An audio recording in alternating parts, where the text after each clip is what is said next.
ദർശനത്തിനെത്തിയ യുവതികൾ മടങ്ങി. മടക്കം പോലീസുമായി നടത്തിയ ചർച്ചയ്ക്ക് ശേഷം ദർശനത്തിനെത്തിയത് കണ്ണൂർ സ്വദേശികളായ രേഷ്മ നിശാന്തും ഷാനിലയുമാണ്. കഴിഞ്ഞ ബുധനാഴ്ച ദർശനത്തിനെത്തിയ രേഷ്മ നിശാന്തും ഷാനിലയുമാണ് വീണ്ടും ദർശനത്തിനെത്തിയത്. അന്നും പ്രതിഷേധത്തെ തുടർന്ന് ഇരുവർക്കും ദർശനം നടത്താൻ കഴിഞ്ഞിരുന്നില്ല.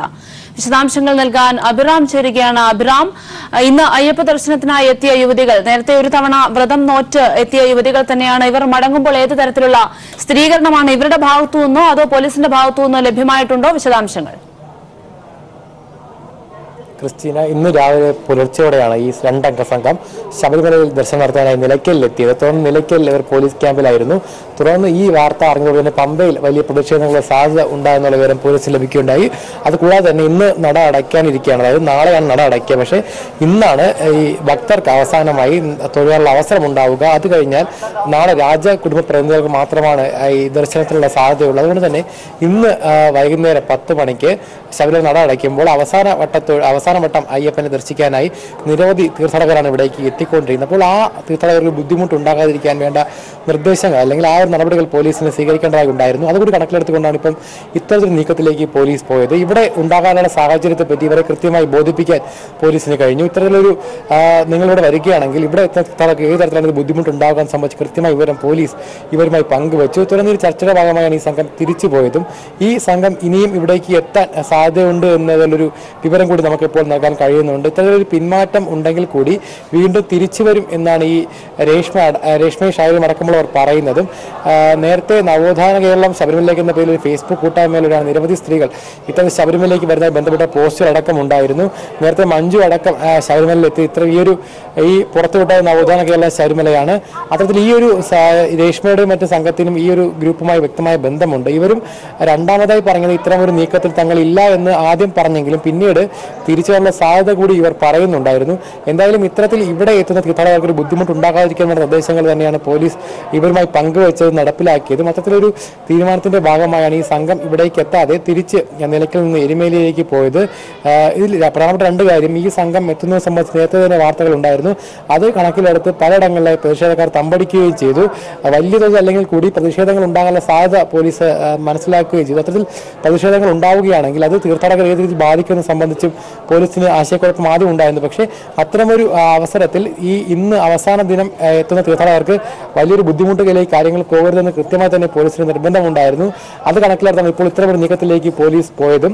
ഈ രണ്ട് യുവതികളോടും വ്യക്തമായി തന്നെ കാര്യങ്ങൾ പറഞ്ഞ് മനസ്സിലാക്കാൻ പോലീസിന് കഴിഞ്ഞിരുന്നു. ഇത്തരത്തിൽ ഇവിടെ എത്തുകയാണെങ്കിൽ ഇവിടെ പ്രതിഷേധം ഉണ്ടാകുമെന്നും അത് അവസാന ദിവസമായ ശബരിമലയിൽ അവസാന ദിവസമായി ഇന്ന് തീർത്ഥാടകർക്ക് വലിയൊരു ബുദ്ധിമുട്ടുണ്ടാക്കുമെന്നും ഇവരോട് പോലീസ് സംസാരിച്ചത്. അതിൻ്റെ എല്ലാ ഭാഗമായാണ് ഈ സംഘം ഇപ്പോൾ ദർശനത്തിനില്ല എന്ന് വ്യക്തമാക്കുകയും തുടർന്ന് തിരിച്ചു പോവുകയും ചെയ്തത്. എന്തായാലും സുരക്ഷ ഇപ്പോഴും ഇവിടെ കർക്കശമായി തന്നെ പോലീസ് നടപ്പിലാക്കുന്നുണ്ട്. ആർക്കും ഒരു ബുദ്ധിമുട്ടുണ്ടാകാതിരിക്കാൻ കൃത്യമായി തന്നെ പോലീസുമായിട്ട് ഇടപെടലും ഉണ്ടാകുന്നുണ്ട്. എല്ലാ തീർത്ഥാടകർക്കും സുഖമായ ദർശനത്തിനുള്ള അവസരവും പോലീസ് ഒരുക്കുന്നുണ്ട്. ഇന്ന് ഇപ്പോൾ വലിയ തിരക്ക് അനുഭവപ്പെടുന്നുണ്ട്. 10,000-ന് മുകളിൽ പോലീസുകാർ 10,000-ന് മുകളിൽ തീർത്ഥാടകർ ഇന്ന് മാത്രം ഇവിടെ ദർശനത്തിന് എത്തിയിട്ടുണ്ട്. വ്യക്തമായി തന്നെ പോലീസിന്റെ സുരക്ഷയും ഇവർക്കെല്ലാം തന്നെ ഒരുക്കിയിട്ടുമുണ്ട്. ഒരു ചില ബുദ്ധിമുട്ട് ഇവർക്ക് ഉണ്ടാകരുത് എന്നുള്ള നിർബന്ധം പോലീസ് പലപ്പോഴായി തന്നെ പ്രകടിപ്പിക്കുന്നുമുണ്ട്. അതുപോലെ തന്നെ ഏറ്റവും ശ്രദ്ധേയ മറ്റൊരു കാര്യം, ഇന്ന് വൈകുന്നേരം രാത്രി 10 മണിക്കാണ് നട അടയ്ക്കുക. അപ്പോൾ ഇന്ന് വൈകുന്നേരം ഉച്ചയോടെ കൂടി തന്നെ നിലയ്ക്കൽ നിന്ന് സന്നിധാന പമ്പയിലേക്കുള്ള തീർത്ഥാടകരുടെ പ്രവാഹം പൂർണ്ണമായി തന്നെ നിർത്തലാക്കും. അതിനുശേഷം വൈകുന്നേരത്തോടെ, അതായത് ഒരു 3-4 മണി സമയത്തോടെ പമ്പയിൽ നിന്ന് പൂർണ്ണമായി തന്നെ തീർത്ഥാടകരെ സന്നിധാനത്തേക്ക് വിടുന്നത് നിർത്തും. തുടർന്ന് 10 മണിക്കാണ് നട അടയ്ക്കുക. ഇന്ന് നട അടയ്ക്കുകയാണെങ്കിൽ പിന്നെ നാളെ രാവിലെ നട തുറക്കുമ്പോൾ തീർത്ഥാടകർക്കാർക്കും തന്നെ പ്രവേശനം ഉണ്ടായിരിക്കുന്നതല്ല. രാജകുടുംബ പ്രതിനിധികൾക്ക് മാത്രമായിരിക്കും പ്രവേശനം ഉണ്ടാകുക. അത്തരത്തിൽ ഇന്ന് അവസാന ദിവസമാണ് ശബരിമലയിൽ തീർത്ഥാടകർക്ക് എത്താൻ വേണ്ടിയിട്ടുള്ള. അത്തരത്തിൽ തീർത്ഥാടകർ എത്തുന്ന ഒരു ദിവസം തന്നെ ഇത്തരത്തിലൊരു യുവതി പ്രവേശനം ഉണ്ടാവുകയാണെങ്കിൽ അത് ഏത് രീതിയിൽ മറ്റു തീർത്ഥാടകർ ബാധിക്കുന്നത് സംബന്ധിച്ച് വ്യക്തമായ ആശങ്ക പോലീസിനുണ്ടായിരുന്നു. ആ ആശങ്ക കണക്കിലെടുത്താണ് ഇത്തരമൊരു നീക്കത്തിലേക്ക് പോലീസ് പോയത്. ക്രിസ്ത്യൻ, മണ്ഡലകാല തീർത്ഥാടനം നാളെ സമാപിക്കാനിരിക്കെ ഇന്ന് യുവതികൾ വീണ്ടും അയ്യപ്പ ദർശനത്തിനായി ശ്രമം നടത്തി. എന്നാൽ ഉണ്ടായേക്കാവുന്ന പ്രതിഷേധ പ്രകടനങ്ങൾ പോലീസ് പറഞ്ഞു മനസ്സിലാക്കിയതിനെ തുടർന്ന് ഇവർ തിരികെ പോവുകയും ചെയ്തു. വിശദാംശങ്ങൾ നൽകിയത് അഭിറാമാണ്. മണ്ഡലം മകരവിളക്ക് കാലത്ത് 51 യുവതികൾ ശബരിമലയിൽ ദർശനം നടത്തിയെന്ന സർക്കാർ വാദം തെളിവുകളുടെ അടിസ്ഥാനത്തിൽ വെർച്വൽ ക്യൂ പ്രകാരം നിലയ്ക്കലും പമ്പയിലും മരക്കൂട്ടത്തും സന്നിധാനത്തും പരിശോധന നടത്തിയാണ് യുവതികൾ അയ്യപ്പ ദർശനം നടത്തിയത്. വെർച്വൽ ക്യൂ പ്രകാരം ഓരോ വ്യക്തികളും സ്വമേധയാ രജിസ്റ്റർ ചെയ്ത കണക്കുകളാണ് സംസ്ഥാന സർക്കാർ കോടതിയെ അറിയിച്ചത്.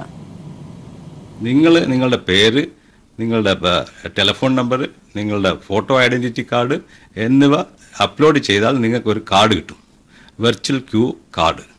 നിങ്ങൾക്ക് നടപ്പന്തലിൽ അവിടെ ഒരു എൻട്രി ഉണ്ട്. ആ എൻട്രിയും കഴിഞ്ഞിട്ട് നിങ്ങൾക്ക് മുമ്പോട്ട് പോയി ദർശനം നടത്തിയേ പോകാനൊക്കെയുള്ളൂ. പിന്നെ ആ ക്യൂവിൽ തിരിച്ചു പോകാനൊക്കില്ല. അങ്ങനെ നമ്മൾ കണ്ടുപിടിച്ചിട്ടുള്ളതാണ് ഈ 51 ആൾക്കാർ ദർശനം നടത്തിയെന്നുള്ളത്. ആ ദർശനം നടത്തിയിരിക്കുന്നു. ദർശനം നടത്തിയ യുവതികൾ കൂടുതൽ സമർപ്പിച്ചത് ആധാർ വിവരങ്ങളാണ്. ആധാർ വിവരങ്ങളിലെ ചെറിയ തെറ്റുകൾ ചൂണ്ടിക്കാട്ടിയാണ് ഇപ്പോൾ സംസ്ഥാന സർക്കാരിനെതിരെ തെറ്റായ ആരോപണങ്ങൾ ഉന്നയിക്കുന്നത്. വിധിയുടെ അടിസ്ഥാനത്തിൽ 10നും 50നും ഇടയിൽ പ്രായമുള്ള 7564 സ്ത്രീകൾ അയ്യപ്പ ദർശനത്തിനായി ഓൺലൈനായി രജിസ്റ്റർ ചെയ്തിരുന്നു. ഇവരിൽ 51 പേർ പ്രശ്നങ്ങളില്ലാതെ സന്നിധാനത്തെത്തുകയും ദർശനം നടത്തിയെന്നുമാണ് സർക്കാർ കോടതിയെ അറിയിച്ചത്. 16 ലക്ഷം പേർ ഇത്തവണ വെർച്വൽ ക്യൂ പ്രകാരം ബുക്ക് ചെയ്തിരുന്നു. ഇതിൽ 8.2 ലക്ഷം പേർ മാത്രമേ ദർശനം നടത്തിയുള്ളൂ. വ്യക്തമായ കമ്പ്യൂട്ടർ കണക്കുകളുടെ അടിസ്ഥാനത്തിലാണ് സംസ്ഥാനം സുപ്രീം കോടതിയിൽ വാദങ്ങൾ ഉന്നയിച്ചത്. സർക്കാരിനെതിരെ ആരോപണങ്ങൾ നിരവധി പേർ ഉന്നയിക്കുന്നത് ദർശനം നടത്തിയവരുടെ അഡ്രസ്സുകളും മറ്റും തെറ്റാണെന്ന് ചൂണ്ടിക്കാട്ടിയാണ്. പക്ഷേ ഇത് ഓരോ ഭക്തരും സ്വമേധയാ രജിസ്റ്റർ ചെയ്ത കണക്കുകളാണ്. സർക്കാരിനെ പ്രതിക്കൂട്ടിലാക്കാനുള്ള ശ്രമങ്ങൾ മാത്രമാണിതെന്ന് കേരളത്തിന്റെ സ്റ്റാൻഡിംഗ് കൗൺസിൽ ജി പ്രകാശൻ ചൂണ്ടിക്കാണിച്ചു. ഗവൺമെന്റ് സിംപ്ലി അതിനെ അപ്ലോഡ് ചെയ്തതിൽ നിന്ന് പിന്നെ ആപ്ലിക്കേഷൻ വെച്ചിട്ട് 10നും 50നും ഇടയ്ക്കുള്ള സ്ത്രീകൾ വിസിറ്റ് ചെയ്തിട്ടുണ്ടോ ഇല്ലെന്ന് മാത്രം കണ്ടുപിടിച്ചിട്ട് ചെയ്ത് കൊടുത്ത ലിസ്റ്റാണ്. ആ ലിസ്റ്റിൽ ആക്ഷേപം ഒന്നും ഉന്നയിക്കാൻ ആർക്കും കഴിയില്ല. 51 പേരുടെയും പേര്, വയസ്സ്, ആധാർ നമ്പർ, മൊബൈൽ നമ്പർ, വിലാസം ഉൾപ്പെടെയുള്ള വിവരങ്ങൾ പട്ടികയിലുണ്ട്. സുപ്രീം കോടതിയിൽ നിന്നും ഹരീഷ് ചരങ്ങാട്ട്. ശബരിമലയിൽ മകരമാസ പൂജ നാളെ അവസാനിക്കും. രാവിലെ നടയടച്ച മേൽശാന്തി പന്തളം രാജപ്രതിനിധിക്ക് താക്കോൽ കൈമാറുന്നതോടെയാണ് ചടങ്ങുകൾ അവസാനിക്കുക. വിശദാംശങ്ങളുമായി റിനു ചേരുകയാണ്. റിനു, ഒരു തീർത്ഥാടന കാലം, മണ്ഡല മകരവിളക്ക് തീർത്ഥാടന കാലം അവസാനിക്കുകയാണ്. ധാരാളം പ്രതിഷേധങ്ങളും പ്രക്ഷോഭങ്ങളും ഒക്കെ ഉണ്ടായിരുന്ന ഒരു കാലം, തീർത്ഥാടന കാലം അവസാനിക്കുമ്പോൾ ഇനി എന്തെല്ലാം ചടങ്ങുകളാണ് അവശേഷിക്കുന്നത്? വിശദാംശങ്ങൾ. ക്രിസ്റ്റി, ഇന്ന് അർദ്ധരാത്രി 10 മണിയോടുകൂടി ഹരിവരാസനം പാടി നടയടയ്ക്കുന്ന സമയത്താണ് മണ്ഡല മകരവിളക്ക് ഉത്സവത്തിനും ഒപ്പം മകരമാസ പൂജയ്ക്കും അവസാനമാകുന്നത് എന്നുള്ളതാണ്. അതിനുശേഷം ഇന്ന് രാത്രി 10 മണിയോടുകൂടി അയ്യപ്പ ഭക്തർക്ക്, സാധാരണഗതിയിലുള്ള മലചവിട്ടി എത്തുന്ന അയ്യപ്പ ഭക്തർക്ക് ദർശനം അനുവദിക്കുകയുള്ളൂ. അതിനുശേഷം നാളെ രാവിലെ 6:30 നട അടയ്ക്കുന്ന ഒരു സാഹചര്യമുണ്ട്. 4 മണിക്ക് നട തുറന്ന് പന്തളം രാജകുടുംബത്തിനുള്ള പ്രത്യേക പൂജകളും മറ്റ് പൂജാതി കർമ്മങ്ങളും ഒക്കെയാണ്. അതിനുശേഷം 6:30 അയ്യപ്പനെ ഭസ്മാഭിഷേകം നടത്തി യോഗദണ്ഡം ധരിപ്പിച്ച് യോഗീശ്വരനാക്കി ഇരുത്തിയതിനു ശേഷം നടയടച്ച് താക്കോല് പന്തള രാജപ്രതിനിധിക്ക് കൈമാറുന്ന ഒരു ചടങ്ങാണ്. അതിനുശേഷം പന്തള രാജാവ് 18ാം പടി ചവിട്ടി താഴെ ഇറങ്ങി അടുത്തുള്ള ഒരു വർഷത്തെ പൂജയ്ക്കായി ദേവസ്വം മാനേജർക്ക് താക്കോലും അതുപോലെ തന്നെ പൂജാതി കർമ്മങ്ങൾക്ക് വേണ്ടിയുള്ള ഒരു വർഷത്തെ തുകയും ഒരു കിഴിപ്പണമായി നൽകിയതിനു ശേഷമായിരിക്കും തിരുവാഭരണവുമായി അവിടെ നിന്ന് യാത്ര തിരിക്കുക. അപ്പോഴേക്കും ഈ ഒരു വർഷക്കാലം നീണ്ടുനിന്ന ഉത്സവത്തിന് മകരമാസ ഉത്സവം, ഒരു മാസം നീണ്ടുനിന്ന മകരമാസ ഉത്സവത്തിനും ഒരു വർഷം നീണ്ടുനിന്ന മണ്ഡല മകരവിളക്ക് ഉത്സവത്തിനും പരിസമാപ്തമാവുകയാണ് എന്നുള്ളതാണ്. നമുക്കറിയാം, മണ്ഡല മകരവിളക്ക് ഉത്സവം കഴിഞ്ഞ് മകരവിളക്ക് ഉത്സവം കഴിഞ്ഞ് തൊട്ടടുത്ത ദിവസം തന്നെയാണ് മകരമാസ പൂജയ്ക്ക് വേണ്ടി നട തുറന്നത് എന്നുള്ളതാണ്. അതുകൊണ്ട് തന്നെ മാസപൂജയും നമുക്ക് മണ്ഡല മകരവിളക്ക് ഉത്സവമായി കണക്കാക്കാം എന്നുള്ളതുമാണ്. അത്തരത്തിൽ കൃത്യമായിട്ടുള്ള ചടങ്ങുകളൊക്കെ തന്നെ നടന്നതിന് ശേഷം സമാധാനപരമായി ശാന്തമായി സന്നിധാനത്ത് നിന്ന് എല്ലാവരും പോകുന്ന ഒരു വിശേഷമാണുള്ളത്. പുറപ്പെടാ ശാന്തിമാരായ നിലവിലെ ശാന്തിമാരായിട്ടുള്ള വാസുദേവൻ നമ്പൂതിരിയും അതുപോലെ തന്നെ മാളികപ്പുറത്തുള്ള ശാന്തിയും മാത്രമാണ് പിന്നെ ഇവിടെ അവശേഷിക്കുക. ഒപ്പം അവർക്ക് വേണ്ടുന്ന സഹായം ചെയ്യുന്നതിനുള്ള പരികർമ്മികളും മറ്റും ഉള്ളവരും ഒരു വർഷക്കാലം ഇവിടെ ഉണ്ടാകുമെന്നുള്ളതാണ്. എല്ലാ മാസവും പൂജ ചെയ്യുന്നതിന് വേണ്ടിയാണ് അവർ ഇവിടെ ഉണ്ടാവുക. പിന്നെ അടുത്ത മാസം മലയാള മാസം 1-ാം തീയതി മുതൽ 5-ാം തീയതി വരെയും കൃത്യമായി തന്നെ പൂജാതി കർമ്മങ്ങൾ നടക്കും. നേരത്തെ ക്രിസ്റ്റി സൂചിപ്പിച്ചതുപോലെ തന്നെ വലിയ രീതിയിലുള്ള അക്രമാസക്തമായ ഒരു അന്തരീക്ഷമായിരുന്നു ചിത്രാട്ട വിശേഷം ഉൾപ്പെടെയുള്ളവ പൂജാതി കർമ്മങ്ങൾക്ക് നട തുറന്നപ്പോൾ അതിനുശേഷം വലിയ അക്രമങ്ങളൊക്കെ തന്നെ സംഘപരിവാർ സംഘടനകളൊക്കെ അഴിച്ചുവിട്ടെങ്കിലും ഇപ്പോൾ സന്നിധാനം ശാന്തമാണ്. യാതൊരുവിധ പ്രശ്നങ്ങളൊന്നും തന്നെയില്ല. ഇന്നും നിലയ്ക്കൽ വരെ യുവതികൾ എത്തി തിരികെ മടങ്ങുന്ന ഒരു സാഹചര്യമാണ് ഉണ്ടായത്. എങ്കിൽ പോലും സമാധാനപരമായി സന്നിധാനം ശാന്തമായി മുന്നോട്ട് പോകുന്നുണ്ട്. യാതൊരുവിധ വിഷമങ്ങളോ ഒന്നും തന്നെ സന്നിധാനത്തില്ല എന്നുള്ളതാണ്. പോലീസ് കൃത്യമായി തന്നെ ജാഗ്രത പാലിക്കുന്നുമുണ്ട്. ക്രിസ്റ്റീന, വ്യക്തമാണ് റിനു. ശബരിമലയിൽ മകരമാസ പൂജ നാളെ അവസാനിക്കും. പീപ്പിൾ എക്സ്ക്ലൂസീവ് മുനമ്പം മനുഷ്യക്കടത്തിൽ വഴിത്തിരിവ്. മുനമ്പം വഴി വിദേശത്തേക്ക് കടക്കാൻ ശ്രമിച്ച തിരികെ എത്തിയ ആൾ പിടിയിൽ. ദില്ലി സ്വദേശി പ്രഭുവാണ് പോലീസ് പിടിയിലായത്. ഇയാൾക്ക് മനുഷ്യക്കടത്തിൽ കൂടുതൽ കണ്ണികളെക്കുറിച്ച് വിവരം. ദൃശ്യങ്ങൾ പീപ്പിൾ ടെലിവിഷന് ലഭിച്ചു. വിശദാംശങ്ങൾ നൽകാൻ ശരത് ചേരുകയാണ്. ശരത്, മുനമ്പം ഹാർബറിൽ കൂടെ ശ്രമം പാളിപ്പോയ ശേഷം തിരികെ എത്തിയ പ്രഭുവിനെയാണ് ഇപ്പോൾ പോലീസ് പിടികൂടിയിരിക്കുന്നത്. ഇയാളിൽ നിന്ന് എന്തെല്ലാം കാര്യങ്ങളാണ് പോലീസ് ഇപ്പോൾ ശേഖരിച്ചിരിക്കുന്നത്? അതിനോടൊപ്പം തന്നെ തിരികെ വരാൻ ഇയാൾ നൽകുന്ന വിശദീകരണം എന്തെല്ലാമാണ്?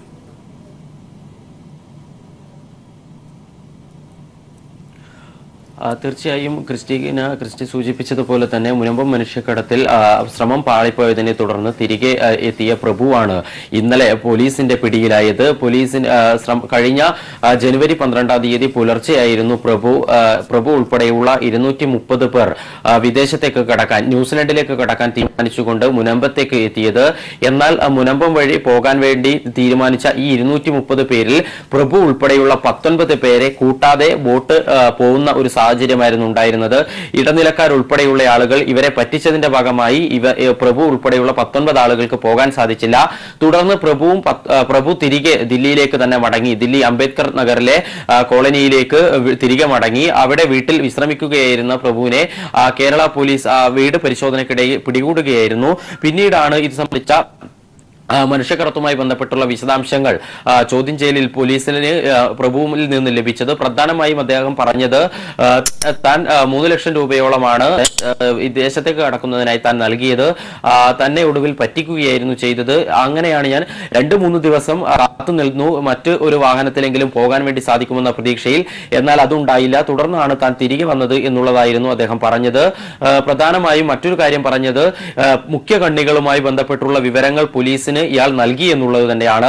വരുന്ന നിമിഷങ്ങളിൽ ഇത് സംബന്ധിച്ച വാർത്തകൾ നമുക്ക് നൽകാൻ വേണ്ടി പറ്റുമെന്ന് തന്നെയാണ് മനസ്സിലാവുന്നത്.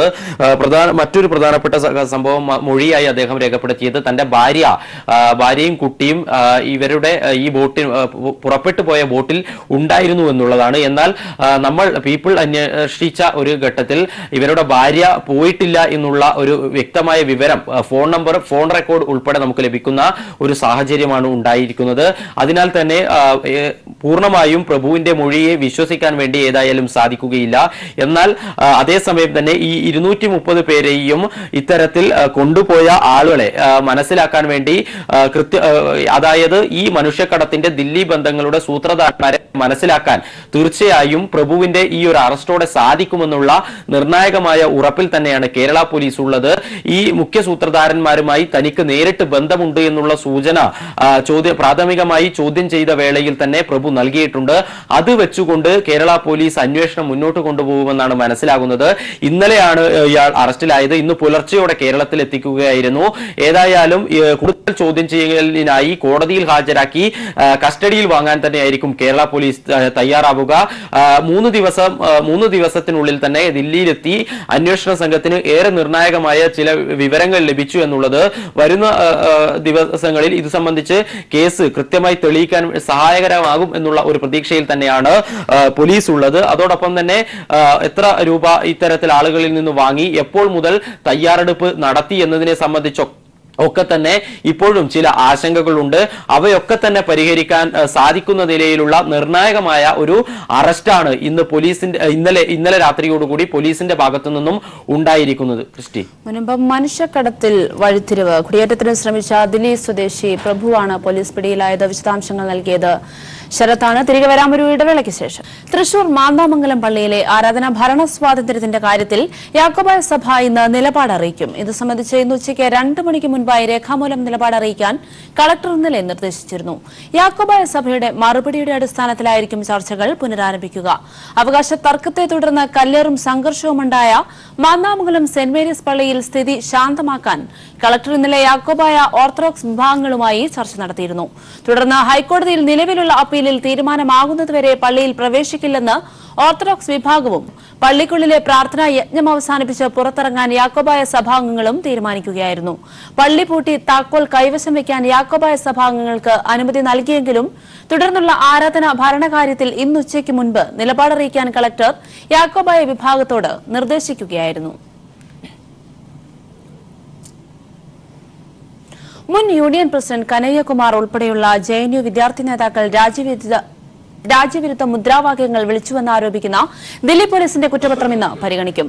ദില്ലി പാട്യാല ഹൌസ് മെട്രോപൊളിറ്റൻ കോടതിയാണ് കുറ്റപത്രം പരിഗണിക്കുക. JNUവിൽ 2016 നടന്ന വിദ്യാർത്ഥി റാലിയിൽ ഇന്ത്യാവിരുദ്ധ മുദ്രാവാക്യം വിളിച്ചുവെന്നാണ് കേസ്. സംഭവം നടന്ന് 3 വർഷങ്ങൾക്ക് ശേഷം ആയിരുന്നു പോലീസ് കുറ്റപത്രം സമർപ്പിച്ചത്. ലോക്സഭാ തെരഞ്ഞെടുപ്പ് അടുത്തിരിക്കെ കുറ്റപത്രം സമർപ്പിച്ചതിന് പിന്നിലെ രാഷ്ട്രീയ താൽപര്യം നേരത്തെ വിമർശിക്കപ്പെട്ടിരുന്നു. രാജ്യദ്രോഹ കുറ്റം കൂടാതെ കലാപമുണ്ടാക്കൽ, അനധികൃതമായി സംഘം ചേരൽ, കള്ളരേഖ ചമയ്ക്കൽ തുടങ്ങിയ 8ഓളം വകുപ്പുകളും കനയ്യകുമാർ ഉൾപ്പെടെ 10 പേർക്കെതിരെ ചുമത്തിയിട്ടുമുണ്ട്.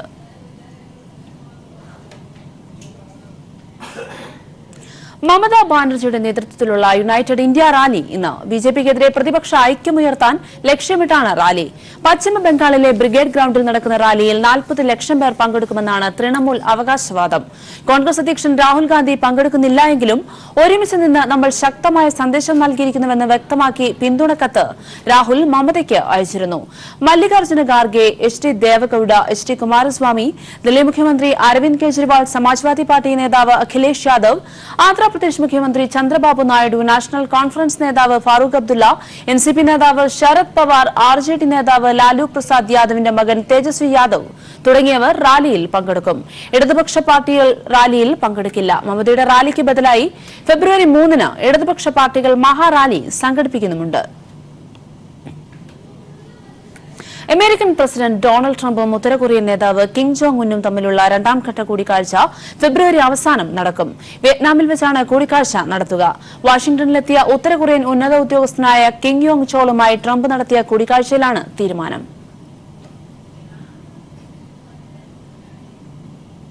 ഉമ്മൻചാണ്ടിയുടെ പാത പിന്തുടർന്ന് അണികളെ ഒപ്പം നിർത്താൻ രമേശ് ചെന്നിത്തല. കുട്ടനാട്ടിൽ ജനസമ്പർക്ക പരിപാടി സംഘടിപ്പിച്ചാണ് ചെന്നിത്തല ജനങ്ങളുടെ കണ്ണിൽ പൊടിയിടാനെത്തിയത്. പ്രളയകാലത്ത് പോലും കുട്ടനാട്ടിലെത്താൻ തയ്യാറാകാതിരുന്ന പ്രതിപക്ഷ നേതാവാണ് ഇപ്പോൾ കുട്ടനാട്ടിലെ ജനങ്ങളുടെ പ്രശ്നങ്ങൾ പരിഹരിക്കാനെന്ന പേരിൽ ജനസമ്പർക്ക പരിപാടി സംഘടിപ്പിച്ചത്. 2 തവണ കുട്ടനാട്ടിൽ വെള്ളപ്പൊക്കമുണ്ടായപ്പോൾ പോലും ചെന്നിത്തലയോ മറ്റ് കോൺഗ്രസ് നേതാക്കളോ ജനങ്ങളുടെ സ്വത്തിനും ജീവനും സംരക്ഷണം നൽകാൻ സർക്കാർ മുന്നോട്ട് വന്നപ്പോൾ സജീവമായി രംഗത്ത് വന്നിരുന്നില്ല. മാത്രമല്ല, കുട്ടനാടിന്റെ പുനർനിർമ്മാണത്തിനടക്കം ജില്ലയിൽ നടന്ന ഫണ്ട് സമാഹരണ പ്രവർത്തനങ്ങളിൽ നിന്നുപോലും ഇവർ വിട്ടുനിൽക്കുകയായിരുന്നു. ഇപ്പോൾ തെരഞ്ഞെടുപ്പ് മുന്നിൽ കണ്ടാണ് ചെന്നിത്തലയും കൂട്ടരും കുട്ടനാട്ടിലെത്തിയിരിക്കുന്നതെന്നാണ് കുട്ടനാട്ടുകാർ പറയുന്നത്. പ്രളയ ദുരിതബാധിതരുടെ പരാതികൾ ഏറ്റുവാങ്ങുന്നതിനും കാര്യങ്ങൾ അന്വേഷിക്കുന്നതിനും എന്ന നിലയിൽ പ്രതിപക്ഷ നേതാവ് ശ്രീ രമേശ് ചെന്നിത്തല കുട്ടനാട്ടിലെ രാമങ്കരിയിൽ നടത്തിയ സന്ദർശനം തികച്ചും രാഷ്ട്രീയ പ്രേരിതമാണ് എന്നാണ് പൊതുവായി ഉയരുന്ന ഒരു വികാരം. കാരണം ഈ പ്രളയാനന്തരം ഉണ്ടായിട്ടുള്ള സർക്കാർ പ്രഖ്യാപിച്ചിട്ടുള്ള പല കാര്യങ്ങളിലും അതിന് അനുപൂരകമായ ദുരിതാശ്വാസ നടപടികൾ സർക്കാർ എടുത്തു വരികയാണ്. ഈ പ്രളയ ദുരിതകാലത്ത് കുട്ടനാട് വ്യാപകമായി സന്ദർശിക്കാൻ വരാതിരിക്കുകയും ഒക്കെ ചെയ്തിട്ടുള്ള അദ്ദേഹം ഇപ്പോൾ വരുന്നത് ഈ തെരഞ്ഞെടുപ്പുമായി ബന്ധപ്പെട്ട ചില നടപടിക്രമങ്ങളുടെ ഭാഗമാണ്, രാഷ്ട്രീയ പ്രവർത്തനത്തിന്റെ ഭാഗമാണ് എന്നാണ് പൊതുവിൽ വിലയിരുത്തപ്പെടുന്നത്. കുട്ടനാട് പ്രളയത്തിൽ മുങ്ങിയ ഘട്ടത്തിൽ എല്ലാ വിഭാഗം ജനങ്ങളും സർക്കാരിനൊപ്പം നിന്നാണ് ഒറ്റ രാത്രി കൊണ്ട് 2 ലക്ഷത്തിലധികം വരുന്ന കുട്ടനാട്ടുകാരുടെ ജീവൻ രക്ഷിച്ച് ദുരിതാശ്വാസ ക്യാമ്പുകളിലേക്ക് മാറ്റിയത്. ഈ സമയമൊന്നും കുട്ടനാട്ടിലെത്താതിരുന്ന നേതാവാണ് ഇപ്പോൾ ജനങ്ങളെ പറ്റിക്കാൻ രംഗത്ത് വന്നിരിക്കുന്നതെന്നാണ് പൊതുവെ കുട്ടനാട്ടുകാർ പറയുന്നത്. Shajahan, news bureau, Alappuzha. സംസ്ഥാനത്തെ പിന്നോക്ക വിഭാഗം വിദ്യാർത്ഥികളുടെ വിദ്യാഭ്യാസ ആനുകൂല്യ കുടിശ്ശിക തീർത്ത് പിന്നോക്കക്ഷേമ വികസന വകുപ്പ്. കഴിഞ്ഞ സർക്കാരിന്റെ കാലത്ത് വരുത്തിയ 189 കോടി രൂപയുടെ കുടിശ്ശിക തീർക്കാൻ 200 കോടി രൂപയാണ് സർക്കാർ അനുവദിച്ചത്. സംസ്ഥാനത്തെ OEC, SCBC വിഭാഗങ്ങൾക്കുള്ള വിദ്യാഭ്യാസ ആനുകൂല്യങ്ങൾ നൽകുന്നതിന് 200 കോടി രൂപ സർക്കാർ വീണ്ടും അനുവദിച്ചു.